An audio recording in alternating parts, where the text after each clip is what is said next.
Neste vídeo, um texto publicado no contexto da disputa para a presidência da Assembleia de Deus no Ceará, envolvendo o pastor Luiz Bezerra da Costa, irmão do pastor José Wellington. Essa matéria foi publicada no jornal Mensageiro da Paz em abril de 1963. Seja bem-vindo ao Diário Pentecostal Historiando, análise histórica e crítica sobre o movimento pentecostal brasileiro. Se inscreva no canal e siga nossas redes sociais. O povo que não conhece a sua história está condenado a repeti-la. Uma coisa que deve merecer todo o cuidado e atenção, entre muitas outras no seio da igreja, é a consagração de obreiros. Sendo a evangelização e doutrinação, respectivamente, parte integrante do imperativo do Senhor, é justo que acompanhemos com invulgar atenção o método antigo e bíblico quanto à chamada de obreiros para a seara do Mestre e não nos apressemos à consagração dos mesmos antes que tenhamos a plena certeza de que foram chamados. O Senhor Jesus, quando esteve aqui, mobilizou de princípio 82 discípulos para iniciar a grande obra de evangelização. Os 12 apóstolos e mais 70 discípulos, os quais enviou aos lugares onde ele mais tarde iria iniciar pessoalmente a sua monumental obra de salvação. Convém notar que Judas traiu o Senhor e foi mais tarde substituído por Matias. Acompanhemos com atenção e espírito de imparcialidade a seguinte sequência. A. Chamada de Deus. Um olhar retrospectivo, isto é, um exame cuidadoso nos registros do Velho Testamento, daria ao leitor uma completa satisfação do verdadeiro método de Deus quanto à escolha e chamada dos seus representantes à frente dos destinos do seu povo. Desde os dias de Israel, aprendemos que os seus líderes eram homens desprendidos e desinteressados, chamados unicamente por Deus, nunca apontados por conveniência. Abraão, não mencionando a história dos 8 pregoeiros da justiça até Noé, foi o primeiro depois da confusão de Babel, a quem Deus chamou a fê-lo pai dos crentes, de quem veio a grande nação pela bênção que recebera, dando a Isaque o pai de 12 patriarcas. Abraão tinha 75 anos de idade quando foi chamado, justamente coincidindo com a idade em que os pregadores do nosso tempo são postos fora da esfera de suas atividades. Mais tarde, quando esse povo contava com um número muito elevado, estando fora de suas indispensáveis leis espirituais, escravos no Egito, Deus levantou Moisés, chamando-o para liderar a grande nação, tirando-a do cativeiro faraônico para colocá-lo na terra abençoada que mana leite e mel. Êxodo 3, do 1 ao 10. Os profetas, servos inspirados, foram todos chamados por Deus para desenvolverem seus ministérios de acordo com a vontade do Senhor e a necessidade de então. Houve um silêncio de 400 anos, quando não se ouviu mais a voz dos profetas, mas como Deus já havia elaborado o plano de redenção dos pecadores, chamou de uma maneira especial um filho de um sacerdote, que, segundo o que ensinou Jesus, foi o último profeta da lei, o qual foi chamado para cumprir uma missão de tão grande valor que o próprio Mestre disse: em verdade vos digo que entre os que de mulher têm nascido, não apareceu alguém maior do que João Batista. Ele foi chamado por Deus. Não dispomos de espaço para dizer como o Espírito Santo dirigiu os servos de Deus que eram chamados, os quais eram enviados, sem o dedo indicador do homem. A maioria desses homens era de natureza simples, sem bastante cultura, homens do povo, homens iletrados, mas cheios do Espírito Santo. Eram, indubitavelmente, chamados pelo Senhor Jesus, tão cheios que faziam milagres no nome do Senhor. Curas extraordinárias, cárceres abriam-se, presos santos eram postos em liberdade, incrédulos se convertiam e ainda eles eram possuídos. Cuidado! Quem chama é o dono da seara, o preparo dos obreiros. Abrindo o livro de Atos dos Apóstolos, logo deparamos com a estrada visível da escola dos pregadores do Evangelho, a matéria a estudar e o professor para ensinar. E quem ousará contestar que foi esse, e unicamente esse, o colégio daqueles gigantes da fé? Não sou cético, e se não transijo com o método no seu todo, é porque acho melhor o método estabelecido pelo Senhor Jesus.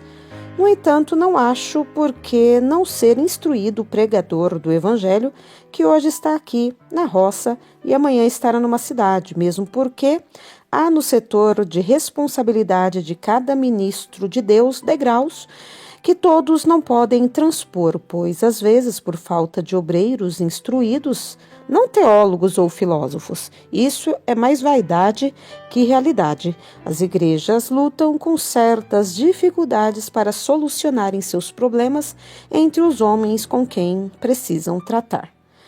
Mesmo pode haver aí um extremismo vestido de fanatismo no modo como interpretar a simplicidade mal trajada, pois os que advogam a ignorância passam rapidamente para o outro lado sem pensar nas consequências. Acho proveitoso ficarmos no centro, nunca nos excedermos indo para os extremos, onde alguns têm caído, preferindo, a título de simplicidade, a inspiração com o analfabetismo. Não deixamos de reconhecer que é melhor ser inspirado, alegre e cheio de frutos, que instruído, sábio, preparado, mas seco e morno. Isso ninguém discute. Há, porém, a considerar que no ministério evangélico há trabalhos de certa responsabilidade que um inculto não pode fazer. Há ainda os que acham que o pregador do evangelho não deve estudar outros livros que a Bíblia. Eu, porém, digo que a Bíblia é o livro principal do pregador, é o livro recomendado por Deus, não há dúvida, mas se o pregador não ler outros livros de utilidade no curso da vida comum e mesmo espiritual, ele só poderá viver única e exclusivamente ambientado ao círculo de suas atribuições espirituais, não podendo, em certas ocasiões, defender os seus direitos.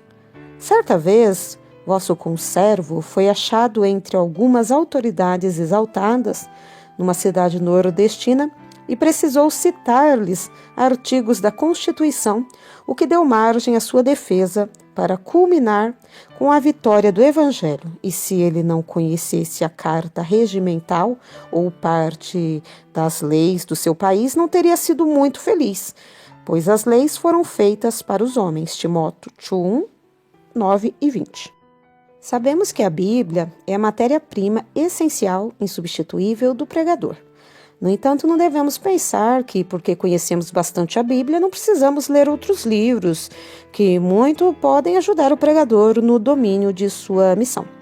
O perigo não está em conhecermos outros livros, e sim em sabermos escolher os livros, pois atualmente estamos cercados de um grande e precioso cabedal de literatura evangélica escrita por homens consagrados e genuinamente pentecostais, onde o pregador estudioso e cuidadoso achará matéria suficiente para completar seus conhecimentos. O maior perigo que vejo está na criação de institutos e colégios teológicos para fazer pregadores do Evangelho. Mete-se um rapaz vaidoso e carnal num seminário, enche-lhe a cabeça de filosofia misturada com um pouco de teologia sistemática, junta-se uma boa dose de hermenêutica com o sumo de homilética e, com certo tempo, dá-se-lhe um diploma. Agora está tudo pronto. Manda-se esse moço para uma igreja sem nenhuma experiência, sem provas de chamada de Deus, a fazer o que lhe vem à cabeça. Mas está bem assim, pois o moço é um bom orador, conhecedor de teologia, sabe fazer mímicas na tribuna. Se não há vaga para ele, dar trabalho, fica na fila, na prateleira, aguardando sua vez, pois é pastor, é marcado com o sinete da fábrica. É aí que está o perigo, o que combateremos de frente. porque sabemos que esse método não está amparado na vontade e escolha do Senhor Jesus e nem se enquadra à sua santa palavra. Parece mais com um palco de atores com ministros do Evangelho. Ainda outro perigo a mencionar é que os pastores formados, manipulados, são inclinados para a política e daí tomam atitudes e escolhas completamente contrárias à missão para a qual foram chamados. Muitos vão para os parlamentos e ficam acostumados com o ambiente e costumes da política, e alguns até já perderam a visão de pastor, porque desprezaram todas as suas responsabilidades e compromissos para com Deus e não pode servir a dois senhores, porque a palavra de Deus diz claramente que ninguém pode servir a dois senhores, porque ou há de odiar um e amar outro, ou se dedicará a um e desprezará o outro. Mas os apaixonados não querem saber de outra coisa a não ser a de dar saída ao grau de cultura que herdaram no famoso colégio, embora portadores de diplomas. Os que têm dado mais trabalho à igreja são os que farejam cursos e jatam-se de mestres, empreendedores e até sábios. Cuidado! Escolhido e enviado por Deus. Quase não precisava dizer mais nada neste sentido, dados os esclarecimentos acima, os quais acho oportunos e indispensáveis, mas a nossa experiência voa rápida a lugares e igrejas que estão sofrendo porque seus pastores não deram provas convincentes de que foram chamados e sim apontados por alguém. O pastor pode ser tentado a formar uma oligarquia no seu ministério, permanecendo muito tempo numa igreja ou campo de trabalho. Pode ser rodeado de amigos, familiares, parentes e amigos do peito. Aí ele pode criar uma rede de pregadores a seu gosto, aproveitando pessoas inexperientes, só porque dão testemunhos orais da salvação, porque são contribuintes, bons dizimistas. Esse irmão tem vocação, este outro é meu parente, eu sinto que deve ser separado para o ministério. Meu genro, cunhado ou filho é um bom moço, fala bem, é justo apresentá-lo à convenção, já pode jogar o carro na lama. Fulano é muito alegre, espiritual, faz muita zoada. Ele disse que sente a chamada para escapar do pesado. E a minha esposa, mulher alegre e espiritual, acha que ele deve ser separado para o trabalho do Senhor e até ser auxiliar desta igreja e, quem sabe, se não, um bom pregador. Finalmente, X tem sintomas de bom servo, é assíduo às reuniões, canta bem, todos os anos vem à minha casa e traz um bom presente de aniversário. Vamos convidá-lo para ser diácono, fiscal da igreja em vez de servos. Depois passará para o presbitério e daí para a cadeira de pastores. Será um bom ajudador, aumentará o cuidado, será mais um para nos dar dor de cabeça. Meus ilustres e muito compíscuos colegas, não nos esquecemos de que tudo aquilo que os santos servos de Deus escreveram neste sentido foi tudo inspirado e é justamente o que os apóstolos e pregadores primitivos adotaram e ensinaram sem mudança. 1 Coríntios 11 e 23, que contém todo o modelo perfeito, real e insubstituível para a igreja e ministros seguirem em todos os lugares nesta dispensação, e se cremos que o que está escrito é verdade e inspirado para o nosso ensino, por que desobedecer, alterando destarte a palavra de Deus? Não há nisto perigo? Apocalipse 22, 18 e 19. Não é tudo. Há ainda a considerar a vocação das pessoas chamadas. Um erro muito grave, entre outros, é o de não distinguir bem entre o ministério de pastor e o de evangelista. Um é chamado para trabalhar como evangelista, tem vocação e tem experiência, mas é mandado para uma igreja trabalhar fora da sua esfera. Com certeza, os resultados, de alguma maneira, contrários surgirão para esclarecer o erro. outro que tem a vocação de apacentar é colocado como evangelista, enquanto o outro ainda sai, mundo afora, se intitulando de pregador e é recebido no círculo dos pregadores verdadeiramente chamados por Deus, e o resultado é aquele que se poderia esperar, o fruto de tolerância pintada com cor de amor. Não demora muito, aparecem os conflitos, as queixas entre membros descontentes com os métodos estranhos e antibíblicos que, como resultado, culminam com a doutrina de Magaref, cortar, cortar, cortar. Alguns até já estão na lista dos rejeitados e, quando particularmente são indicados para tal igreja, ouve-se os constantes protestos dos crentes mais experientes dizendo: não queremos esse irmão, ele não tem aprovado sua vocação, é bom para falar, ensina bem a doutrina do bolso, gosta de bons cômodos e é esperto, mas não o queremos aqui. Conheço um que foi colocado à frente de uma boa igreja, mas como a sua vocação era outra, talvez marreteiro, logo viu-se obrigado por sua própria culpa a abandonar a referida igreja por completa isenção de chamada. E bem diferente dos que às vezes se sentem desejosos de saírem para outros campos de trabalhos, mesmo visando melhores coisas para as igrejas onde trabalham durante muitos anos. Porém, são impedidos pelas mesmas, porque se sentem bem com eles, que dirigem e ensinam de acordo com o método inspirado, provando assim que são indubitavelmente chamados pelo Senhor para trabalharem pregando, evangelizando, ensinando e apacentando os outros. Enquanto os outros, aventureiros, maus obreiros, são descritos nos versos 10 e 12 do capítulo supracitado. Eu fico com a doutrina do primeiro. Prefiro seguir o método do mestre, isto é, em vez de apontar e aceitar os apontados para o ministério, acho viável e justo deixar o Senhor chamar e enviar para a sua santa seara, pois assim haverá bons frutos como resultado da verdadeira e sábia chamada do mestre.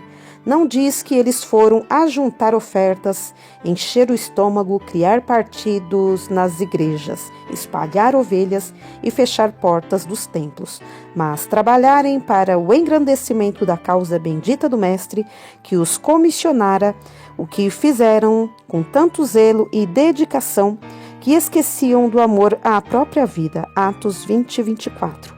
Cuidado com a manipulação dos obreiros. José Menezes, 1963.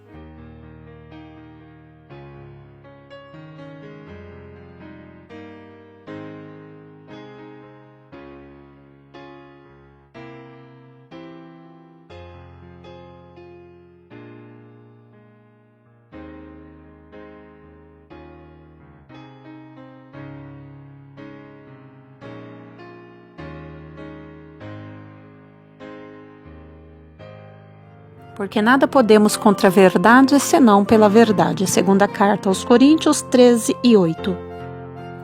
Se você gostou do conteúdo deste vídeo, se inscreva no canal, deixe o seu joinha, compartilhe e ative o sininho para receber do YouTube as notificações dos novos vídeos.